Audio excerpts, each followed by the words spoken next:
धर्मराज युधिष्ठिर कहने लगे कि हे भगवान, आश्विन कृष्ण एकादशी का क्या नाम है, इसकी विधि तथा फल क्या है, सो कृपा करके कहिए। भगवान श्री कृष्ण कहने लगे कि इस एकादशी का नाम इंदिरा एकादशी है। यह व्रत एकादशी पापों का नाश करने वाली तथा पितरों को अधिगति अधोगति से मुक्त देने वाली होती है। हे राजन, ध्यान पूर्वक इसकी कथा सुनो।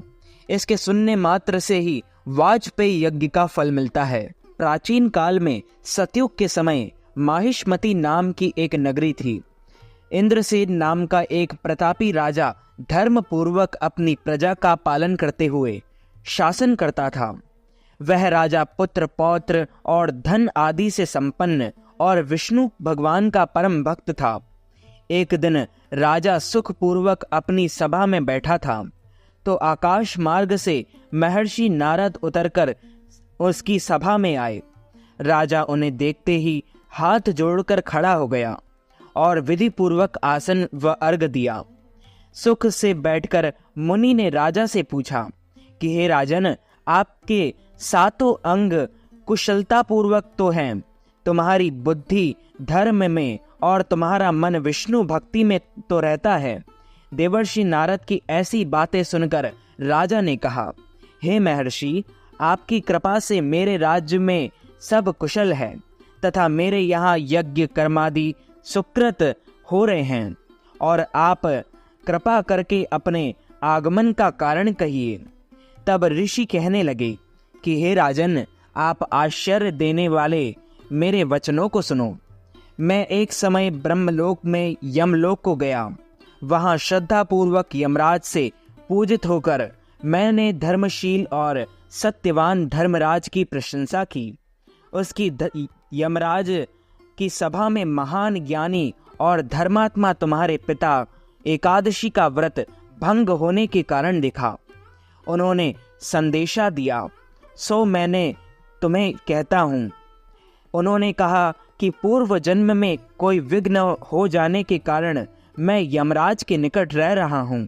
सो हे पुत्र, यदि तुम आश्विन कृष्ण इंदिरा एकादशी का व्रत मेरे निमित्त करो तो मुझे स्वर्ग की प्राप्ति हो सकती है। इतना सुनकर राजा कहने लगा कि हे महर्षि, आप इस व्रत की विधि मुझसे कहिए। नारद जी कहने लगे, आश्विन माह के कृष्ण पक्ष की दशमी के दिन प्रातः काल श्रद्धा पूर्वक स्नान आदि से निवृत्त होकर पुनः दोपहर को नदी आदि में जाकर स्नान करें। फिर श्रद्धा पूर्वक पितरों का श्राद्ध करें और एक बार भोजन करें। प्रातः काल होने पर एकादशी के दिन दातून आदि करके स्नान करें। फिर व्रत के नियमों को भक्ति पूर्वक ग्रहण करता हुआ प्रतिज्ञा करें कि मैं आज संपूर्ण भोगों का त्याग कर निराहार एकादशी का व्रत करूंगा। हे अच्युत, हे पुंडरीकाक्ष, मैं आपकी शरण हूँ, आप मेरी रक्षा कीजिए। इस प्रकार नियम पूर्वक शालीग्राम की मूर्ति के आगे विधि पूर्वक श्रद्धा श्राद्ध करके योग्य ब्राह्मणों को फलाहार का भोजन कराएं और दक्षिणा दें। पितरों के श्राद्ध से जो बच जाए उसको सूंघकर गौ को दें तथा धूप दीप गंध पुष्प नैवेद्य आदि सब सामग्री से ऋषिकेश भगवान का पूजन करें। रात में भगवान के निकट जागरण करें। इसके पश्चात द्वादशी के दिन प्रातः काल होने पर भगवान का पूजन करके ब्राह्मणों को भोजन कराएं।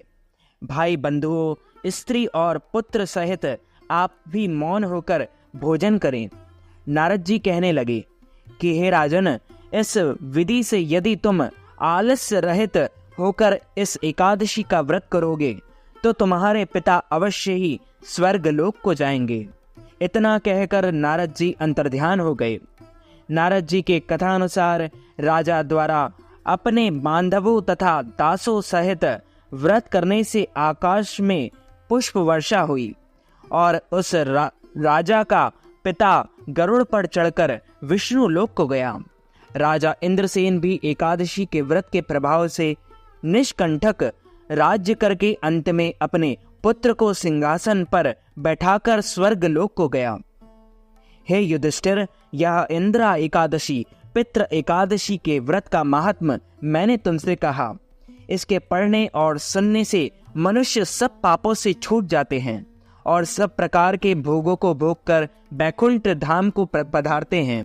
बोलिए श्री लक्ष्मी नारायण भगवान की जय। अच्युतम केशवम राम नारायणम कृष्ण दामोदरम वासुदेवम हरि श्रीधरम माधवम गोपिका वल्लभम श्री जानकी नायकम श्री रामचंद्रम भजे जानकी मनोहरम सर्वलोकनायकम श्री शंकरादिसेवितम पुण्य नाम कीर्तनम श्री राम राम राम राम राम नामतायकम रामा कृष्ण वासुदेव भक्ति मुक्तिदायकम हरे राम राम राम हरे हरे हरे कृष्ण कृष्ण कृष्ण हरे हरे। तो मित्रों, हमारे इस ज्ञानवर्धक वीडियो को आप अधिक से अधिक लोगों को शेयर कीजिएगा, लाइक कीजिएगा, कमेंट कीजिएगा और यदि आपने अभी तक हमारे और आपके YouTube चैनल को सब्सक्राइब नहीं किया है तो सब्सक्राइब भी ज़रूर कर लीजिए। आप सभी को सादर जय श्री कृष्ण, सादर धन्यवाद।